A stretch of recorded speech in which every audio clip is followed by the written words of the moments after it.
I'm falling, I'm falling, I'm falling, I'm falling, I'm falling. Shouldn't be trusting me, I could be making it all up, you know. Control, you don't know me. I'm a danger to myself. Good morning, good afternoon, good evening, whatever time it is that you are tuning in. This is Unapologetically Me, featuring me. Or wait, should I put it over here now? Me. No special guest, just me. If you are new here, welcome. I'm glad that you stumbled across my video, and hopefully I will be able to educate you on some things that you haven't been able to find anywhere else.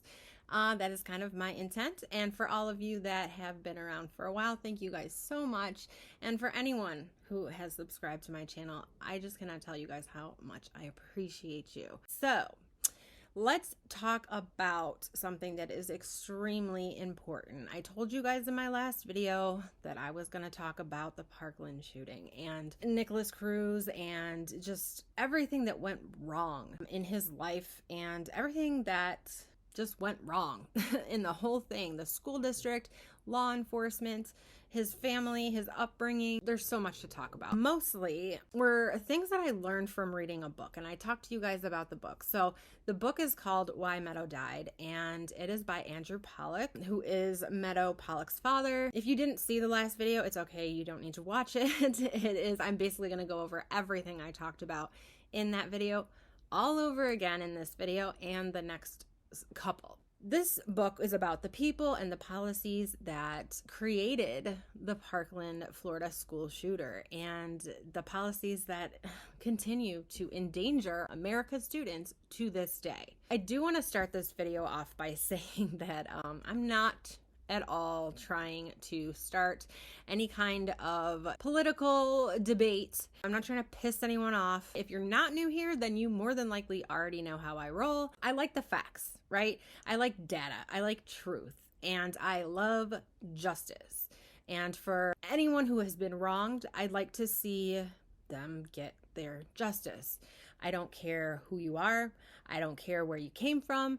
I don't care what you believe in, your age, your race, your religion, your sexual orientation. I don't care. I care about evidence, and I care about what can be proven.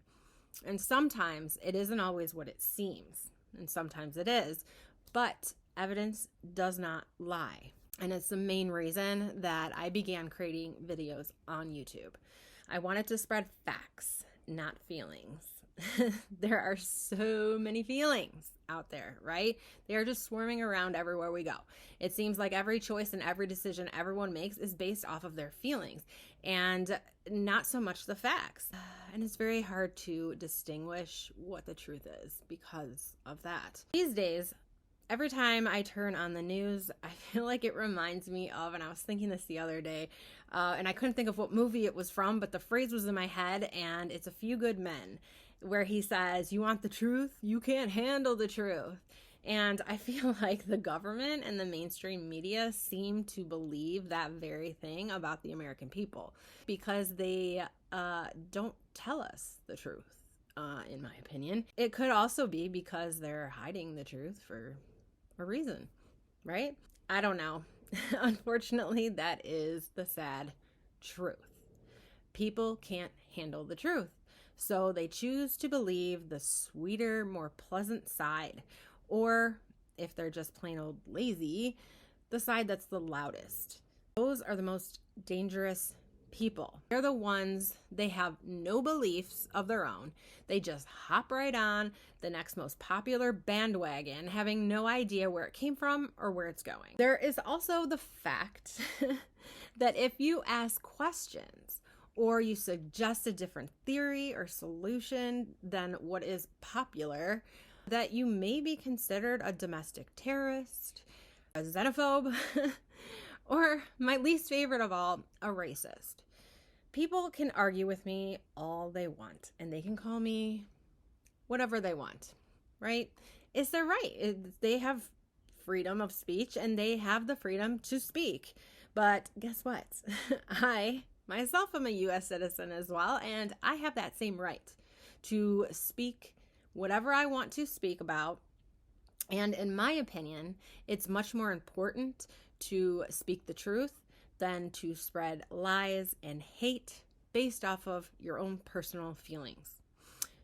That's how I intend to use my platform, and that's why I work very hard to get you guys the facts.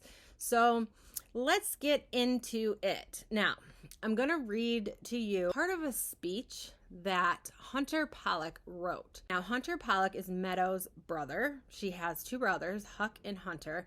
Hunter wrote this speech for the March for Our Lives gun control rally in 2018. It was March 24th, 2018, after the organizers told him that he could. This was a little over a month after his sister Meadow was shot 9 times on the 3rd floor of Building 12 at Marjorie Stoneman Douglas High School in Parkland, Florida. Well, this is part of it. It's not the whole thing. The hatred and sickness that fuels a killer to kill innocent students is something most of us will never understand. But that doesn't mean it's something that we can ignore. We need to be on a mission to stop these monsters before they take action inside our school. We must demand our leaders to help those who are sick, but we must also demand that they protect us, those of us who are not. To my sister, who is up there in heaven, I promise you that my dad and I are here, along with the millions of people at our side, and we will do our part at making schools safe so that this never happens again. We vowed to protect America's children. We will keep them safe from the killers and all the weapons that they use. Until we meet again, Meadow, I miss you like crazy. I love you. We all love you.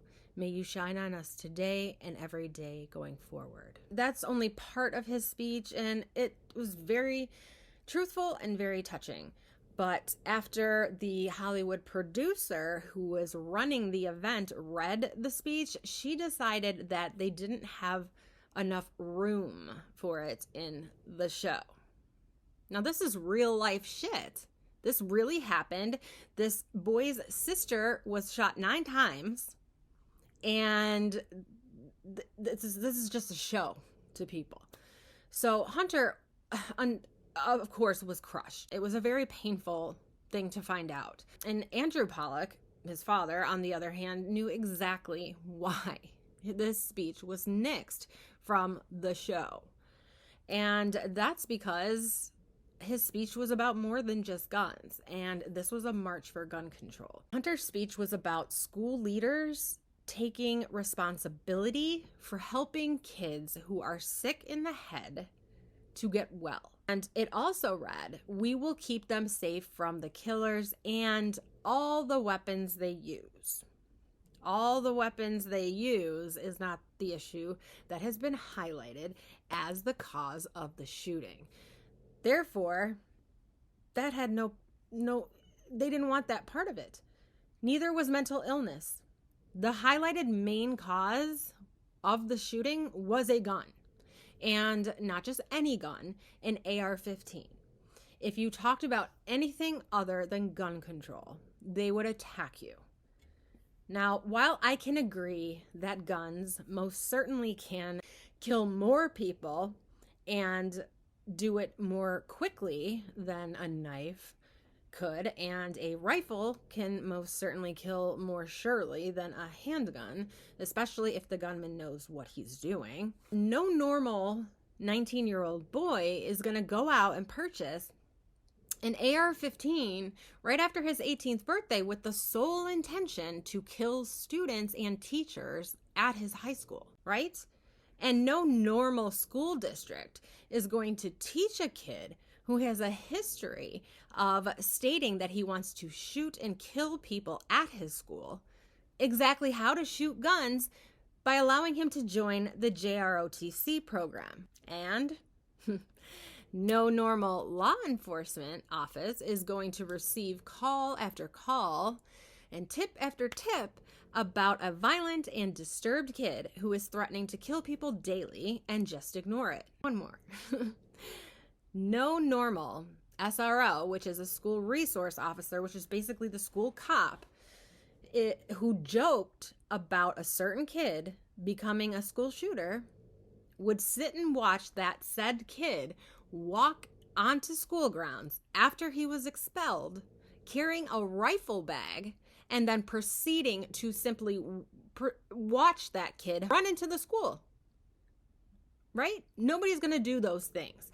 But what if I told you that that's exactly what happened at Marjory Stoneman Douglas High School on February 14th of 2018?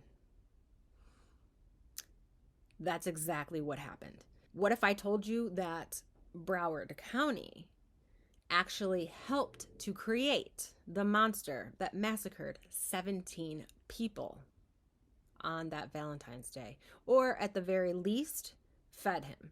In my opinion, that is exactly what they did, which is why Hunter wrote that speech the way he did. It was not just a gun that killed 17 people. It was a kid by the name of Nicholas Cruz who purchased a gun after turning 18. That kid was able to legally purchase this gun, and more than just one, because he had more than just one. But the one he used, he was able to purchase legally because they had no reason to believe that he shouldn't be able to purchase it legally. Despite what I've told you so far about him threatening to kill people, threatening, to shoot up the school, Nicholas Cruz had a completely clean background on paper. He had never been arrested. In fact, there was actually a policy in place that discouraged and actually prevented Nicholas Cruz from being able to be arrested. In fact, as long as you were a kid in school in Broward County, you were free from any discipline, really, and especially arrests. Parents were never notified of this policy, but students learned very quickly that they could essentially get away with anything. They could get away with murder as long as it was done on the school grounds. Can you imagine that?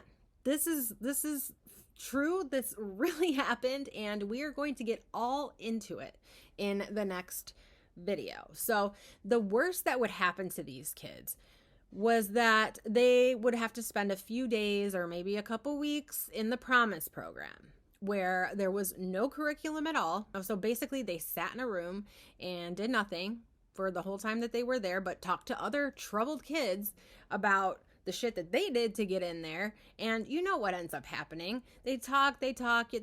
Some of them had been in the Promise program a couple times. It's like, basically they're troubled kids talking about getting away with whatever the fuck they wanted to do. It's a joke. I don't know what you guys think about this so far, but this all has receipts and resources in the back of the book. Like I said, you guys want to read it. Otherwise, we are going to get into all of it. The next video is going to specifically be about the making of a monster, aka Nicholas Cruz. Eventually, we are going to start calling him by his prison number, which is 1958. I will be doing that because I am covering everything out of a book written by a father who calls him by that because he doesn't like the idea of the names being used.